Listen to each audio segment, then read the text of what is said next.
Big play, big play. A1.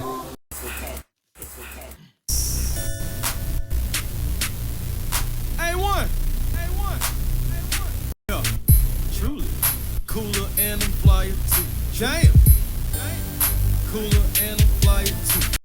Welcome back to the show that's cooler and flyer to A1 Forever Sports. It's Chris Tipmore, back with another recap of Atlanta Falcons training camp 2023.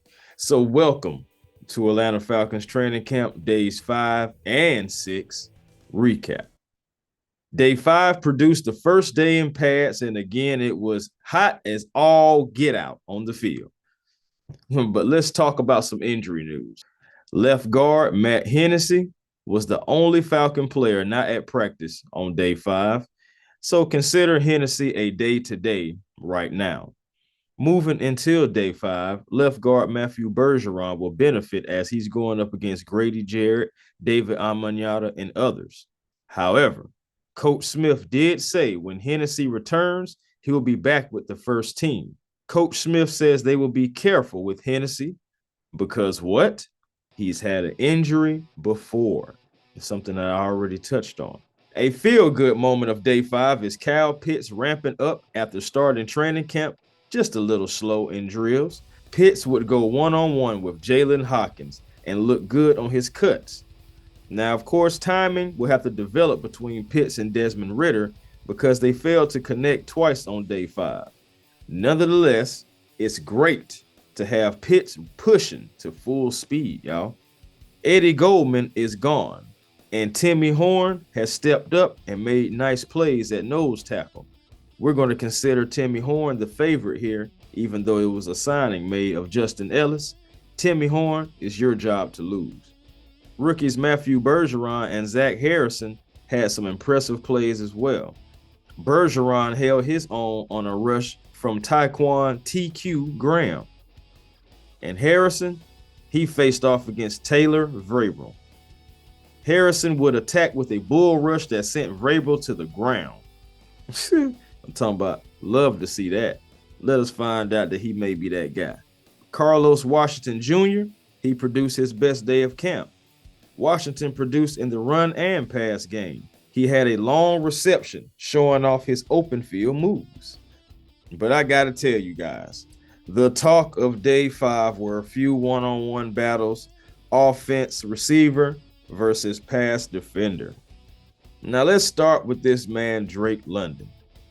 He and Clark Phillips matched up again. In day 2, Phillips got the best of London and picked the ball. This time around, London got his revenge, making a great catch over Phillips.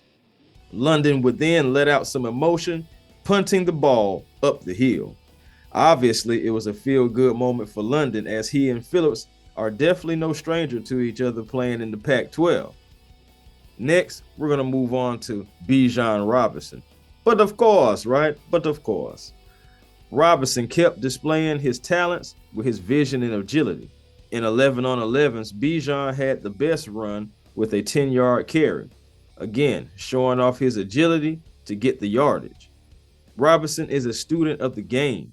He watches films on receivers like Devontae Adams, studying his releases and setup moves for separation. Robinson has been doing this in his own time after practice, something you have to admire, a player who works to get better. Speaking of working to get better, quarterback Desmond Ridder had a boss day. Ridder went 8 for 9, including going 5 for 5 in 7-on-7s. Again, Ridder has improved each day. His only miss was a deep throw to Kyle Pitts in 11-on-11 drills. First day of pads, and he was almost perfect. He was super effective in the short and intermediate range. I will admit, day 5 was only about 90 minutes. Also, only 5 days in, and we do have flashes, but we never know what we really have until you face competition. Now, I don't want you guys to think that the defense did nothing on this day, because in day 5, the defense would shut down the run for most part of the day. As a matter of fact, that 10-yard run that I said Bijan Robinson had, that was the longest run of day 5. The linebacker group as a whole was phenomenal. Nate Landon had a strong day and even produced a sack. Troy Anderson, Michael Walker, and Caden Ellis all had solid production as well. And that's all for day 5. But hold on, because let's move on to day 6 of training camp. It was the second day of pads on day 6. The Falcons are getting into a routine regiment, being day 6 and all. Injury news. Matt Hennessy missed another day of practice.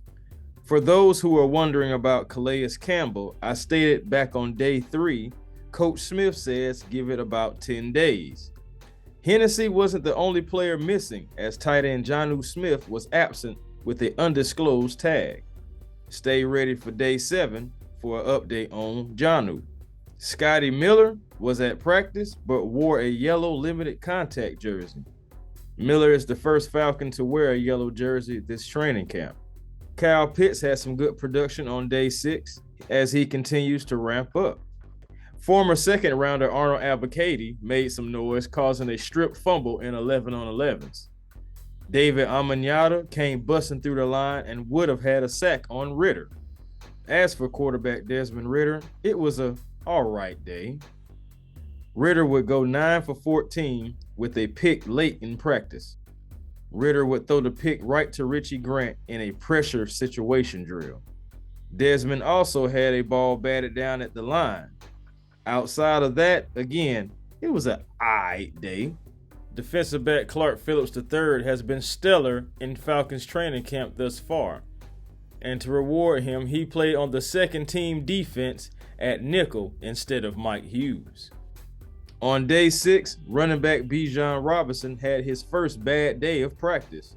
Robinson would fumble twice, once in 7-on-7s and another in 11-on-11s. A few times Robinson was stuffed in the backfield as well. So he is human. Okay, that's confirmed. Keith Smith fumbled as well, so there's that. You can't be too hard on Robinson because he's been stellar the entire training camp. This all should let you know that the Falcons' run defense had a strong day, causing 3 fumbles in total. Cornerback Jeff Okudah had a great day. He had a solid breakup covering Drake London, and that was one of Ritter's throws. Yeah, he also had good one-on-one drills versus Hodge. Okudah is feeling a bit more comfortable, and I believe we'll be hearing more about him in the coming days. Really want him to play well so the Falcons can be able to keep him and want to extend him. Well, that'll do it for days 5 and 6 of Atlanta Falcons Training Camp 2023. I will be back with day 7 tomorrow.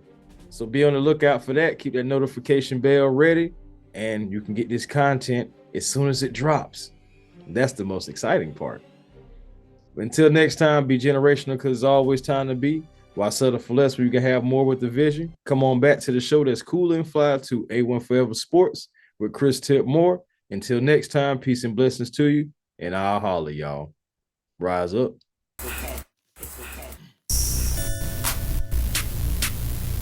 A1. A1. Yeah, truly. Cooler and I'm flyer too. Jam.